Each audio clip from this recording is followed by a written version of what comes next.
Hello everyone, welcome back to colour of threads. आज की जो वीडियो है इसमें हम हल्टर नेक कुर्ती की कटिंग और स्टिचिंग देखेंगे। कुर्ती की लेंथ आप अपने अकॉर्डिंग कम या ज़्यादा रख सकते हो। इस कुर्ती को आप जीन्स और प्लाजो दोनों के साथ स्टाइल कर सकते हो। इस फैब्रिक का बाय लिंक मैंने कमेंट बॉक्स में पिन कर दिया है। लिंक पर क्लिक करके आप इस फैब्रिक को बाय कर सकते हो। सो आपका ज़्यादा टाइम ना लेते हुए वीडियो शुरू करते हैं। कुर्ती को कट करने के लिए फैब्रिक को पहले डबल फोल्ड करें। उसके बाद जो भी आपका हिप साइज़ है उसका 1/4 पार्ट और 1.5 इंचेस या 2 इंचेस एक्स्ट्रा लेते हुए फैब्रिक को फोल्ड कर लें। सबसे पहले ऊपर की तरफ एक स्ट्रेट लाइन ड्रॉ करनी है। फिर कुर्ती की रेडी लेंथ की मार्किंग करेंगे। मेरी कुर्ती की रेडी लेंथ होगी 33 इंचेस। 1.5 इंचेस एक्स्ट्रा लेंगे फोल्डिंग और स्टिचिंग मार्जिन के लिए। दोनों मार्किंग पर पहले स्ट्रेट लाइन ड्रॉ कर ले। अब जितना भी आपका फुल शोल्डर है उसका हाफ करके शोल्डर पर मार्किंग करनी है। मेरा फुल शोल्डर है 14, उसका हाफ होगा 7 इंचेस। अभी शोल्डर डाउन देंगे 1 इंचेस का। सभी साइजेस में ये मार्किंग आपको 1 इंचेस पर ही करनी है। अब इस तरह से शोल्डर स्लोप की मार्किंग करें। अब इस लाइन का सेंटर लें। इस मार्किंग पर टेप को इस तरह से रखते हुए वेस्ट लाइन की मार्किंग करेंगे 15 इंचेस पर और हिप लाइन की मार्किंग करेंगे 23 इंचेस पर। अगर हाइट थोड़ी कम है तो ये मार्किंग आप 22 इंचेस पर भी कर सकते हैं। दोनों मार्किंग के ऊपर सीधी लाइंस पहले ड्रॉ कर लें। अभी यहाँ पर चेस्ट लाइन ड्रॉ करेंगे। जो भी आपका चेस्ट का मेजरमेंट है पहले उसे डिवाइडेड बाय 6 कर लें और किस साइज़ में कितना प्लस होगा ये मैंने सभी स्क्रीन पर मेंशन कर दिया है। आपको अपनी चेस्ट मेजरमेंट के अकॉर्डिंग फार्मूला पिक करना है। मेरा चेस्ट मेजरमेंट है 33 इंचेस डिवाइडेड बाय 6 करेंगे। इसमें 1 इंचेस प्लस जाएगा तो मुझे चेस्ट लाइन मिली है 6.5 इंचेस की। चेस्ट की लाइन ड्रॉ की है। अभी चेस्ट लाइन पर जो भी आपका चेस्ट का मेजरमेंट है उसमें आप लूजिंग 1 इंचेस की दे सकते हो, 1.5 इंचेस की या 2 इंचेस की, डिपेंड करता है आपको कितना लूज पहनना पसंद है। मैंने 1 इंचेस की लूजिंग दी है, उसका 1/4 पार्ट करेंगे और यहाँ पर मार्क कर लेंगे और स्टिचिंग मार्जिन लेंगे 1 इंचेस का। वेस्ट लाइन पर जो भी आपका वेस्ट का मेजरमेंट है उसमें आप 3 इंचेस की लूजिंग दें। पीछे की तरफ मुझे डार्ट बनानी है। अगर आप डार्ट नहीं बनाना चाहते तो 2 इंचेस की लूजिंग काफ़ी रहेगी, पर डार्ट डालने से फिटिंग आपको ज़्यादा अच्छी मिलेगी। अब जो हिप लाइन है, हिप लाइन पर भी हमें जो हिप का मेजरमेंट है 2 इंचेस की लूजिंग ऐड की है, उसका 1/4 पार्ट करके यहाँ पर मार्किंग करनी है और स्टिचिंग मार्जिन लिया है 1 इंचेस का। जो हिप का मेजरमेंट है वही बॉटम के ऊपर मार्क करें और स्टिचिंग मार्जिन भी बिल्कुल सेम लेना है। अभी इस तरह से स्केल को रखते हुए चेस्ट लाइन को वेस्ट के साथ और वेस्ट वाली मार्किंग को हिप के साथ जोड़ दें और हिप वाली मार्किंग को बॉटम के साथ जोड़ने के लिए स्ट्रेट स्केल का यूज़ करें। अभी नेक विड्थ लेंगे। स्मॉल टू मीडियम साइज़ के लिए 2.75 इंचेस पर मार्क करें और हैवी साइज़ के लिए 3 इंचेस की नेक विड्थ लेनी है, उससे ज़्यादा आपको मार्किंग नहीं लेनी।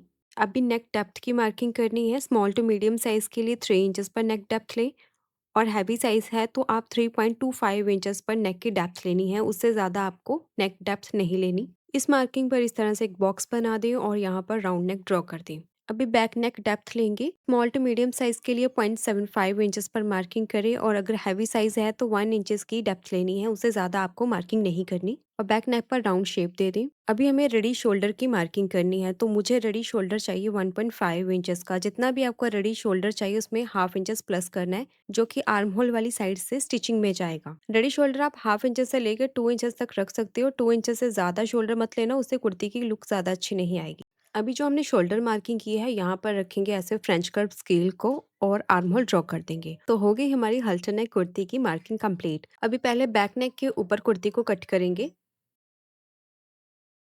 और कटिंग के बाद रेडी लेंथ, हिप लाइन और वेस्ट के ऊपर नॉचेस लगा दें। अभी बीच का जो पैनल है उसे साइड में कर दें। ये हमारा बैक का पैनल होगा। फ्रंट पैनल को फिर से फोल्ड करें। जो हमने नेक की मार्किंग की है यहाँ से हाफ इंचेस स्टिचिंग मार्जिन का छोड़ के नेक को कट करना है और नेक कटिंग को संभाल के रखें। इसी के साथ हमारी कॉलर की कटिंग होगी। अभी बैक पैनल को लेंगे और डार्ट के लिए मार्किंग करेंगे। यहाँ पर 11 इंचेस पर हमने डार्ट की मार्किंग की है। यहाँ से गैपिंग रखेंगे 3.25 इंचेस पर। हैवी साइज है तो 3.5 इंचेस पर मार्क करें। अभी वेस्ट लाइन तक इसे मेजर करेंगे तो ऊपर से हमारी डार्ट आ रही है 4 इंचेस पर।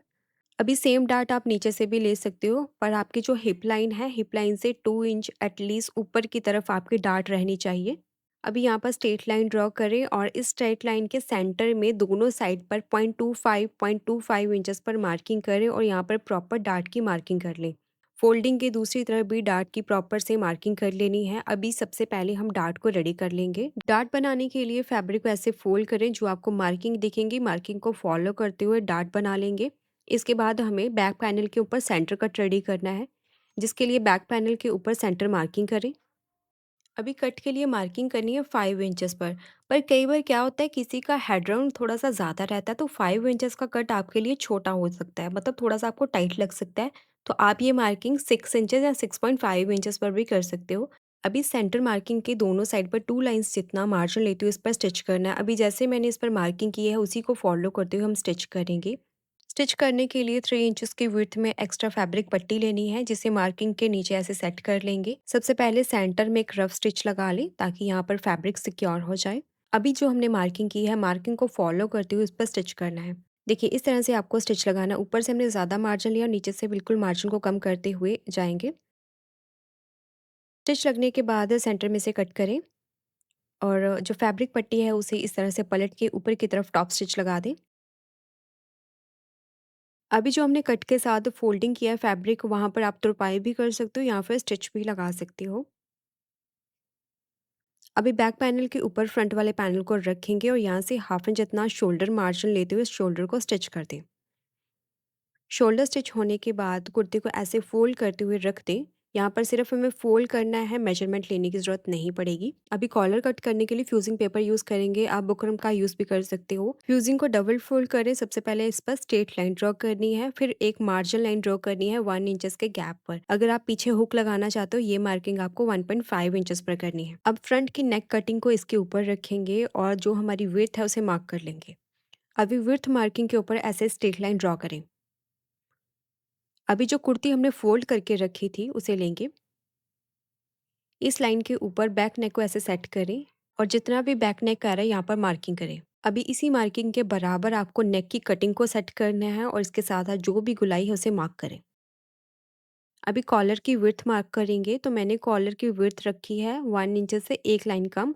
आप 1 इंचेस तक कॉलर की विड्थ रख सकते हो, उससे ज़्यादा आपको विड्थ नहीं लेनी। और जो हमने राउंड वाली मार्किंग की है उसके साथ ऐसे टेप को घुमाते हुए आपको प्रॉपर मार्किंग लेनी है।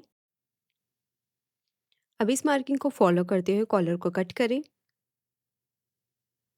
ये देखिए कॉलर हमने कट कर लिया, ये कुछ इस तरह से आएगा नेक के ऊपर।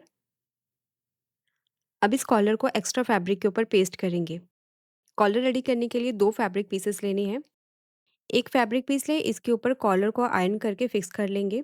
दूसरे फैब्रिक पीस को इसके नीचे सीधी साइड फेस करते हुए रखें और फ्यूजिंग के ऊपर कोई भी नेक या कॉलर रेडी करते हैं तो जो हम स्टिच करते हैं वो एक लाइन जितना ऊपर की तरफ लगाते हैं। अंदर वाली साइड पर हमें स्टिच करना है। स्टिच लगने के बाद एक्स्ट्रा फैब्रिक को कट कर दें। यहाँ पर छोटे-छोटे नॉचेस लगाने हैं और इसे फोल्ड करने से पहले जो हमने पेस्टिंग की है, पेस्टिंग के साथ हाफ इंच जितना फैब्रिक को छोड़े, बाकी के एक्स्ट्रा कपड़े को कट कर दें। अब इस एक्स्ट्रा फैब्रिक को हमें फोल्ड करना है। फोल्ड करने के लिए इस पर आप आयरन कर सकते हो या फिर स्टिच कर सकते हो। स्टिच करना है तो आपको यहाँ पर रफली स्टिच करना पड़ेगा, जिसे हमें बाद में निकालना पड़ेगा। तो यहाँ पर मैंने आयरन करते हुए इसे फोल्ड कर दिया, बीच में मैंने रिवर्सिबल के साथ ही इसे सेट किया है। अभी ऊपर से भी एक्स्ट्रा फैब्रिक को कट कर देंगे। अभी जो नीचे वाला फैब्रिक है यहाँ पर भी हमें स्टिचिंग मार्जिन रखना है हाफ इंचेस का और बाकी का जो फैब्रिक है उसे कट कर दें। फैब्रिक कट होने के बाद कॉलर को पलट के सीधा करें और सीधा करने के बाद इसके ऊपर टॉप स्टिच भी लगा दें। तो यहाँ पर मैंने टॉप स्टिच भी लगा दी है। अभी कॉलर को फोल्ड करें, उस पर सेंटर मार्किंग लें। अभी कुर्ती के फ्रंट साइड पर भी हमें सेंटर मार्किंग कर लेनी है। कुर्ती को हमने उल्टा रखा है। कॉलर को इसके ऊपर इस तरह से रखेंगे। सेंटर को मिलाते हुए पहले हाफ कॉलर को स्टिच करेंगे। उसके बाद दूसरी साइड से बाकी का जो हाफ कॉलर होगा उसे भी स्टिच कर दें। ऐसे सेंटर से स्टार्ट करेंगे और जो कॉलर के ऊपर हमने स्टिचिंग मार्जिन छोड़ा था उतने मार्जिन को ही लेते हुए आपको स्टिच करना है। और स्टिच लगाते हुए कॉलर को बिल्कुल भी स्ट्रेच ना करें, ना ही आपको कुर्ती को स्ट्रेच करना है, वरना आपका जो कॉलर है वो छोटा हो जाएगा। क्योंकि ये जो कॉलर है पूरा राउंड में है, इसलिए थोड़ा-थोड़ा इसे सेट करते हुए फिर आपको थोड़ा-थोड़ा स्टिच लगाते जाना है, एक साथ ही इस पर स्टिच नहीं लगेगी। अब इसको सीधी वाली साइड पर फ़ोल्ड करना है और इसके किनारे पर स्टिच कर देना है। स्टिच करने से पहले एक बार अच्छे से इसे आयरन ज़रूर कर लें। तो स्टिच मैं बाद में लगा रही हूँ, तो आपको पहले मैं कुछ चीज़ें क्लियर करना चाहती हूँ। तो बैक साइड पर मैं बटन लगाऊँगी और बटन लूप इस पर रेडी करूँगी। अगर आप हुक लगाना चाहते हैं, तो बीच में हमने कट दिया, तो कट की वजह से यहाँ पर गैप मिला है, तो कॉलर को पूरा फ़ोल्ड करके आपको हुक नहीं लगा देनी है, ऐसा नहीं करना है, वरना आपका जो शोल्डर है वो खींचेगा। अगर आप हुक लगाना चाहते हैं, तो यहाँ पर आपका एक्स्ट्रा फैब्रिक होना चाहिए, इसलिए मैंने कॉलर कटिंग में बोला था, अगर आप हुक लगाना चाहते हैं, तो यहाँ से 1.5 इंचेस एक्स्ट्रा ले लेना। आप 2 इंचेस भी ले सकते हो, कोई प्रॉब्लम नहीं है। एक्स्ट्रा पट्टी को आप अंदर की तरफ फोल्ड कर सकते हो इजीली। तो मुझे बटन लूप बनाना है, तो बीच का जो गैप है वो लूप के साथ कवर हो जाएगा। अभी जितना भी एक्स्ट्रा फैब्रिक था उसे मैंने अंदर की तरफ फोल्ड कर दिया है। और अगर आप फैब्रिक लूप बना रही हो तो फोल्डिंग के बीच में ही यहाँ पर आप लूप को सेट कर लेना और फिर आप स्टिच करना। तो फोल्डिंग करने के बाद नेक के साथ साथ हमने स्टिच कर दिया है।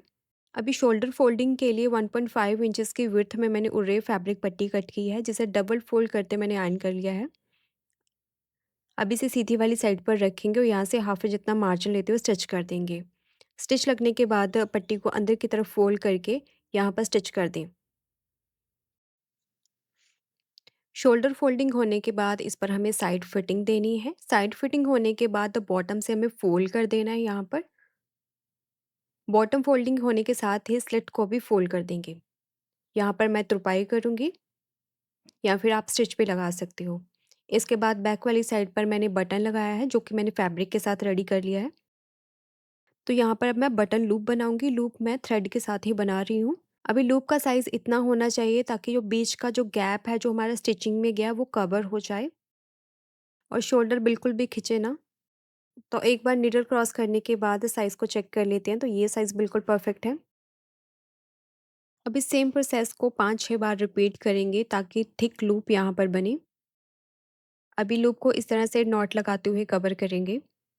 अब देखिए लूप बनने के बाद लूप को मैं बंद करके दिखा रही हूँ। इस तरह से हमारा जो शोल्डर बिल्कुल भी नहीं खींचेगा, जितना हमने कट किया था वहीं पर हमारा शोल्डर रहेगा। अभी मैं आपको कुर्ती ट्राई करके दिखा रही हूँ। अब देखिए जब मैंने इसे ट्राई किया था यहाँ पर हल्का सा लूज आ रहा था। इसे कवर करने के लिए यहाँ पर हम डार्ट लगाएंगे, जिसकी लेंथ रहेगी 2.5 इंच। यहाँ पर क्रॉस मार्किंग करना, दोनों साइड पर 0.25 इंचेस का मार्जिन लेते हुए यहाँ पर डार्ट बनानी है। और फोल्डिंग पट्टी लगाने से पहले आपको पहले डार्ट बनानी है, फिर फोल्डिंग पट्टी लगानी है। तो हाफ इंचेस की डार्ट देने के बाद आर्म होल में जो लूजिंग थी वो फिक्स हो गई है। ये हमारी कुर्ती की फाइनल लुक रहेगी और इस कुर्ती को बनाने में 2 मीटर फैब्रिक का यूज हुआ है।